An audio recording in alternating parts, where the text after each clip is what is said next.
Simula nga nang mag-umpisa itong Egghead Island arc, makailang beses nang ipinapahiwatig na ang susunod na arc ang Elbaf arc. Recently nga lang sinuggest ni Dr. Vegapunk na tatakas daw sila papunta sa Elbaf. Kaya naman sa video nga na to pag-uusapan natin itong Elbaf. Ano bang meron dito? Anong i-expect natin dito? At ano kaya possibly ang magiging plot na ilalagay dito ni Oda? So first kapag naririnig nga natin itong Elbaf I'm sure na ang unang papasok sa isip nyo yung mga giants. Since sinasabi nga na sa Elbaf mismo nagmula ang mga giants. Bali ang kilala nga nating prinsipe ng Elbaf itong si Loki. Una nga siyang na-mention during Whole Cake Island arc. Siya nga ang rason kung bakit umalis itong si Lola sa Whole Cake Island. Dahil nga sa na-inlove si Loki kay Lola at ayaw namang magpakasal ni Lola sa kanya, umalis nga ito at nag-end up sa Thriller Bark. Kung pakikinggan nga natin itong pangalang Loki, I'm sure na siya ang una nyong maiisip. At yes, base nga itong Loki na kilala natin sa Norse mythology. At ito nga rin yung parang temang tumatakbo sa Elbaf. Since may sneak peek na nga tayo sa isla na to nung time na nagkaroon ng flashback si Big Mom.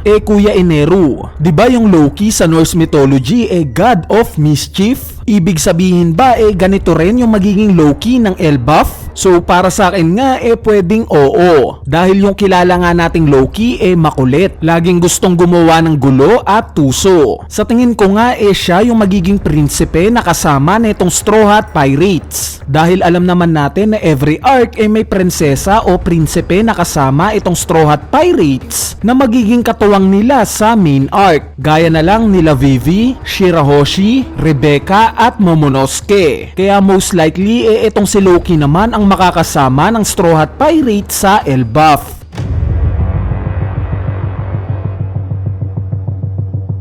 Ngayon mapunta naman tayo sa Tree of Adam. Sinasabi nga na itong Tree of Adam daw ang pinakamatigas at may pinakamataas na quality na kahoy sa buong mundo. At yes, sa tingin ko nga na sa Elbaf ito nagmula. Bakit? Dahil as per Frankie nga matatagpuan daw ang Tree of Adam sa isang isla na laging may war. At itong Elbaf nga base sa description ang sinasabing Warland o yung lugar na laging may gera. Now this makes sense dahil dagdag pa nga ni Frankie na yung isla daw na pinagtatayuan ng Elbaf na laging may gera although marami nga daw namamatay at nasisira ang mga structures dito paulit-ulit nga lang daw itong nabubuo dahil sa Tree of Adam. At kung titignan nga natin yung mga structure ng mga bahay sa Elbaf, puro nga ito gawa sa kahoy. Meaning possible na gawa sa Tree of Adam itong mga bahay na to. Ngayon ang pinakakapansin-pansin nga sa tuwing pinapakita itong isla ng Elbaf itong napakalaking puno. Yes guys, sa tingin ko nga na yan mismo ang Tree of Adam.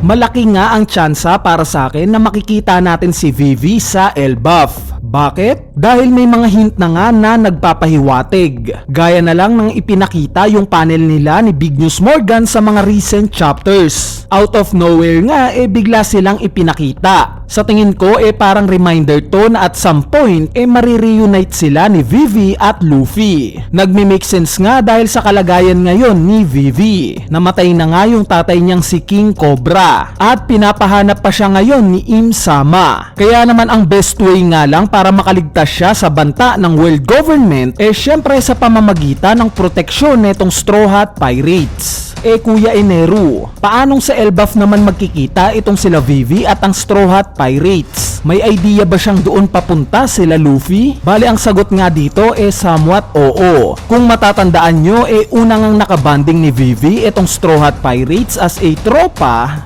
during Little Garden Arc. At alam nga niya sa mga oras na to na gustong puntahan nila Usopp at Luffy ang Elbaf. Since ito nga yung topic nila kila Brogy at Dory. At dahil nga sa technical technically malapit lang ang Elbaf sa Egghead Island, pwede ngang magka-idea si Vivi na papunta itong sila Luffy sa Elbaf. Kaya possible na magpahatid siya kay Morgan papunta dito. So parang ironic lang na unang naging kaibigan ni Vivi itong sila Luffy during Little Garden Arc, kung saan may dalawang giants. At muli siyang marireunite sa Straw Hat Pirates na present na naman itong sila Brogy at Dory, since nakita nga natin sila nakasama ni Shanks sa Elbaf.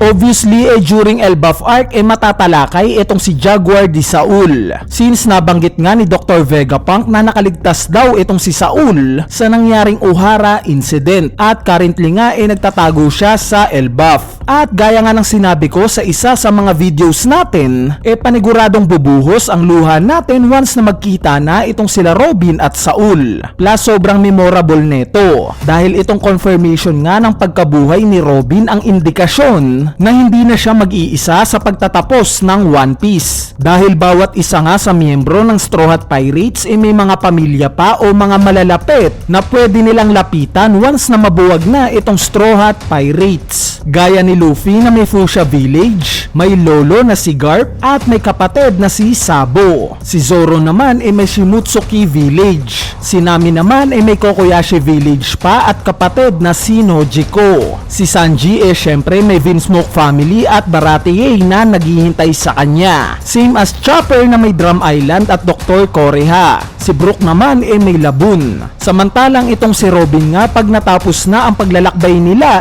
wala na. Wala na ngang Ohara at wala na siyang pamilya. Kaya naman ang mabuhay nga itong si Saul sobrang laking impact neto para kay Robin.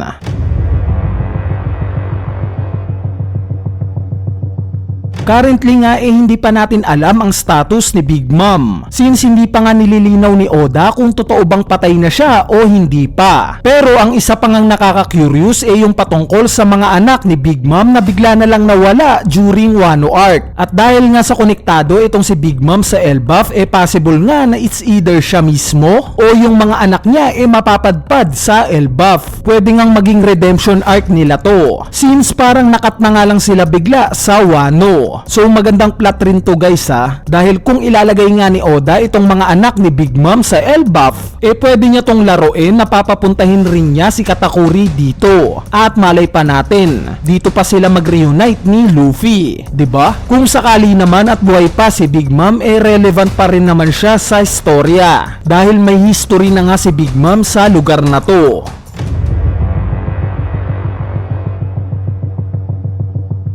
Dahil nga sa nasa final saga na tayo nitong One Piece at isang road poneglyph na lang ang hinihintay, malamang sa malamang na matatalakay ito during Elbaf Arc. So may tatlo nga akong candidate kung sino ang may hawak nitong huling road poneglyph, at ito nga sila Shanks, Jaguar di Saul, o yung man with Mark Flames. Kung sino nga ang may hawak sa kanila, I'm sure na makikita natin yan sa Elbaf Arc. Kung na kay Saul nga, automatic nang nasa Elbaf siya. Kung yung man with Mark Flames naman, siguradong marireveal na yung pagkatao niya sa Elbaf, na most likely naman, since una nga nating nalaman yung pagkatao niya kay Eustace Kid, at itong si Kid nga papunta sa Elbaf, kung saan nabanggit niya na target niya itong man with Mark Flames. At ang huli kung si Shanks naman ang may hawak ng huling road poneglyph, I'm sure na makikita natin siya sa Elbaf Arc. At malay pa natin, dito na mangyari yung matagal na nating hinihintay na reunion nila ni Luffy,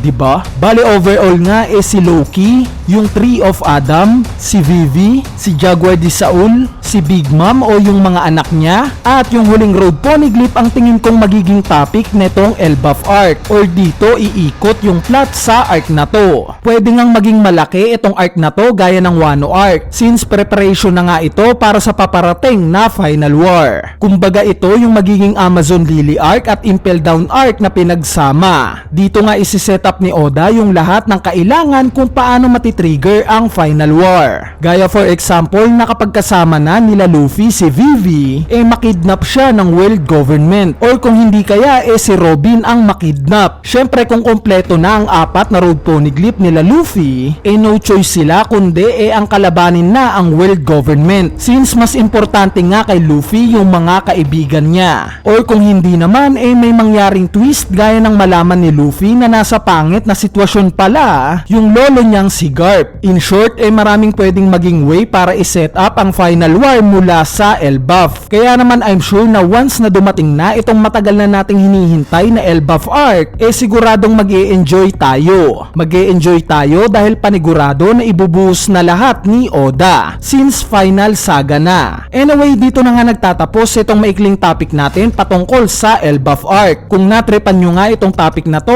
wag ka nang mahiyang pindutin yung like button dahil napakalaking tulong na nga niyang like nyo para sa ating channel. So yun lang, peace!